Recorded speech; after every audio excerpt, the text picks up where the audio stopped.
Welcome to Mean Brews. Today we're going to cover German Pilsner, the light, refreshing, hoppy lager from Germany. Let's get right into it.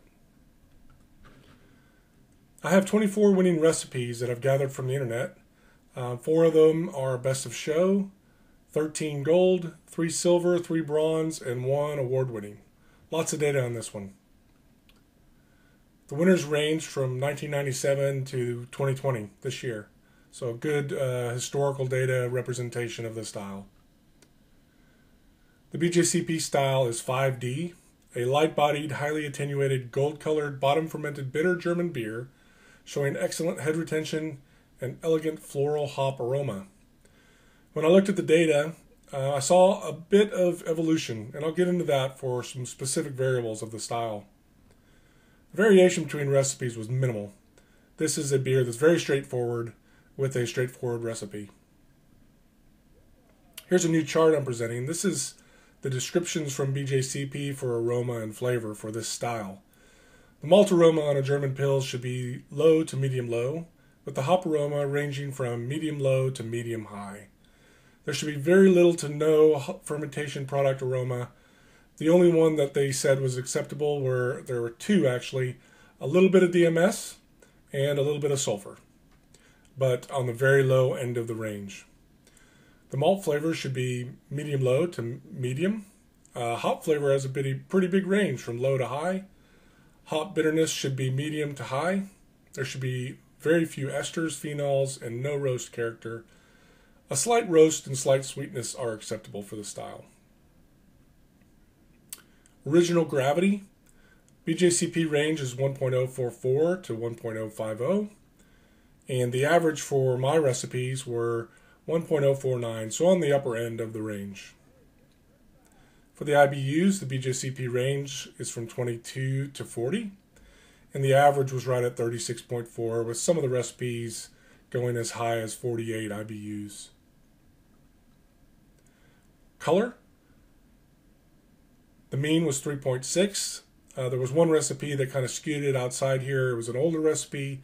So I would stay within this range that BJCP specifies. You use the right malt bill, you'll get there. For the malt percentages, 97%, when you averaged all the malt bills, 97% of it was base malt, 2.4% crystal malt, 0.6% toast, and 0.1%, very small fraction, adjunct. One of the ways that the style is evolving is on the percentage of base malt used. If you look at the older recipes from 97, early 2000s, there was a significant portion of specialty malts used. But today, with the high quality Pilsner malts we're able to get in the US from many different suppliers, we're seeing a trend towards more and more just simple 100% Pilsner malt bills or base malt bills. In fact, we had 1, 2, 3, 4, 5, 6, 7, 8 recipes that used 100% base malts with no specialty malts whatsoever.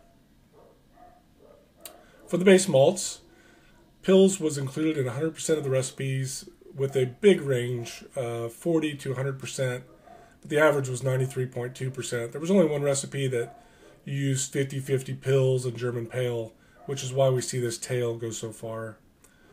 The next highest was Munich. 17% of the recipes used a Munich malt at 7.4% of the grist. German Pale, 8% used German Pale, 2 recipes basically. 22.6% of the grist, big range between 4 and 42% of the grist for the 2 recipes. 2 recipes used Vienna at 7.1% of the grist, and 1 recipe used wheat. I'm lumping all the specialty malts together for this recipe, and there's 2 that stood out. Carapils was the most prominent.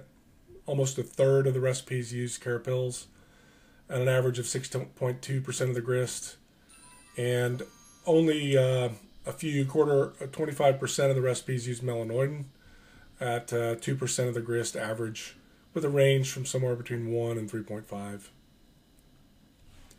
Bittering hops, pretty clear winner here.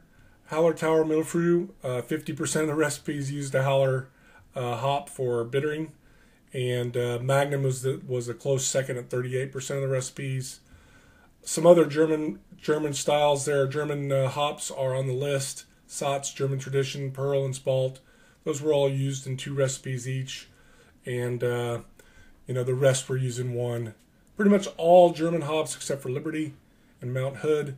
I would stick with these 2 for the style.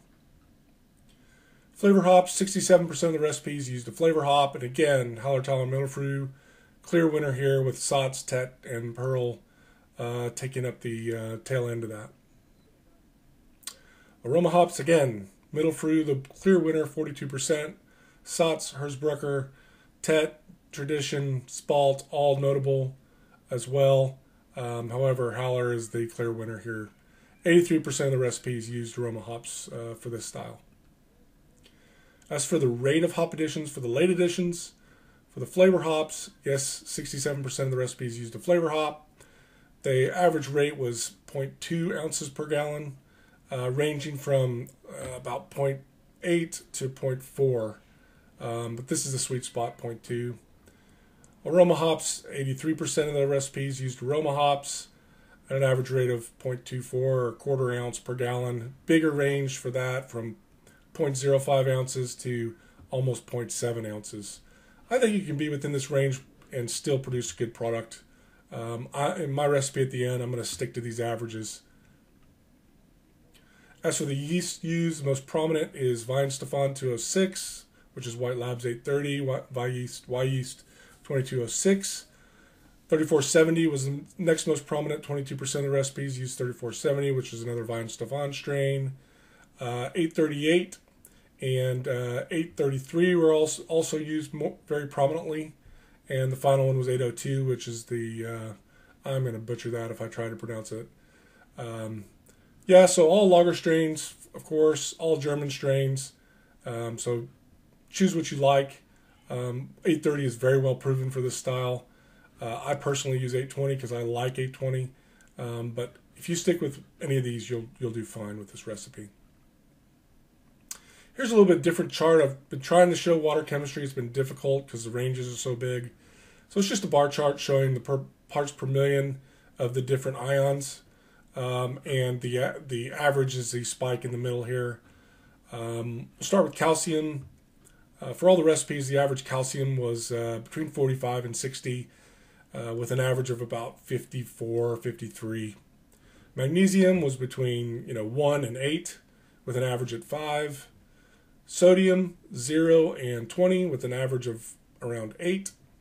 Sulfate, from about 15 to 90, with an average at 57. Chloride had the same average at around 57, with a range of 30 to 85. And then carbonate ranged between 0 and 100 ppm. Not a lot of ions here. Good balance between the sulfates and chlorides seemed to be the preferred way to go. Mash type, 60% of the recipes were used a single infusion mash, and the other 40% were some sort of step mash, only 10% decoction, and I think that's why you're seeing some of the melanoidin used in the grain bills.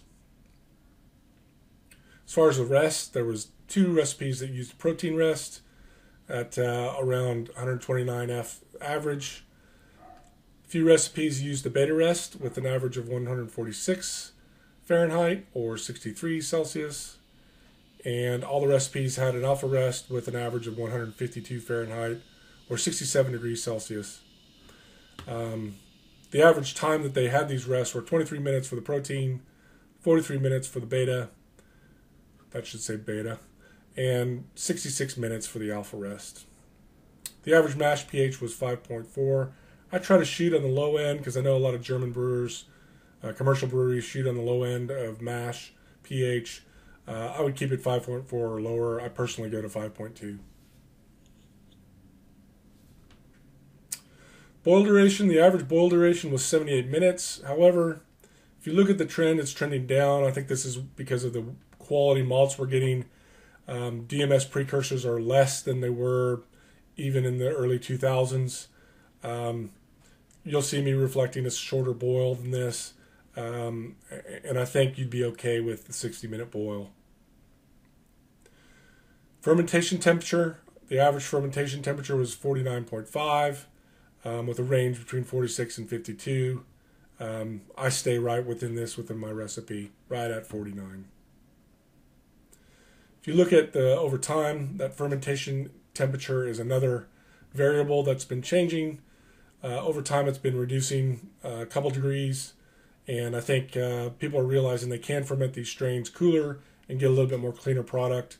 You'll see that's why I'm suggesting 49 degrees for my recipe that I'll include at the end. Carbonation average was 2.6 volumes, so shoot for that. It's a little bit more than usual, but I think that goes well with this light, clean, refreshing style. All right, so for my suggested recipe, I'm going to go with 100% Pilsner malt. I think that's proven to be very, very, right on to the style. Don't need anything else as long as you have a good mash.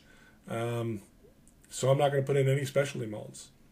I'm going to add 27 IBUs of Hallertau Mittelfrüh. Feel free to use Magnum here if you want. I'm just assuming that you're going to go by 1 hop versus 2. So I'm just going to bitter with Haller. I'm going to add 0.2 ounces per gallon or 1.5 grams per liter of Haller at 15 minutes to give me about 10 IBUs. Excuse me. Then I'm going to add a 1/4 ounce per gallon or 1.9 grams per liter of Haller. Add flame out. It'll contribute some IBUs just because it takes time to cool down your wort, but it's not reflected in here. I'm shooting for about 37 IBUs total. I'm going to use White Labs 830 as my yeast just because that's the most prominent. Shoot for an original gravity of 1.049, mash pH of 5.4. These are the average ion ppms for the water chemistry: 53 calcium, 5 magnesium, 9 sodium, 56 sulfate, and 57 chloride. I'm going to do a step mash. 20 minutes at 146 and 40 at 152, or 63C and 66C respectively. Sparge as usual. I'm just going to do a 60-minute boil. I don't think that you really need to do a longer boil. I've never had a problem with DMS. This is where it gets special. I'm going to chill it to 48, oxygenate, and pitch. And I'm going to pitch at least 345 billion cells of viable yeast. So if you're using a fresh yeast that's no more than 3 months old and it's been stored refrigerated, you can use a 2-liter starter to get to that yeast count. If it's more than 3 months old, do a double starter. Do a 1 liter and then a 4-liter batch, or a 1 liter and a 2-liter batch to get your counts up.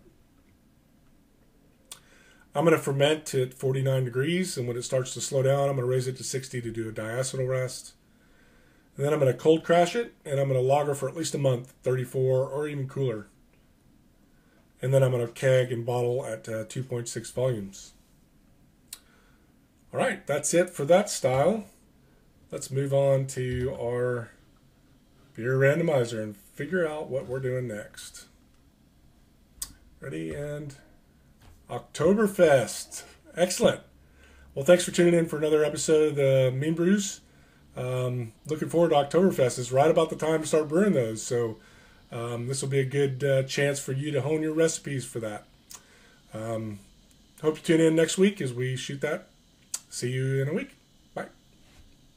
This episode is brought to you by the Master Homebrewer Program. Earn awards and badges based upon how you score in homebrewing competitions across the world. Sign up now at cialers.org.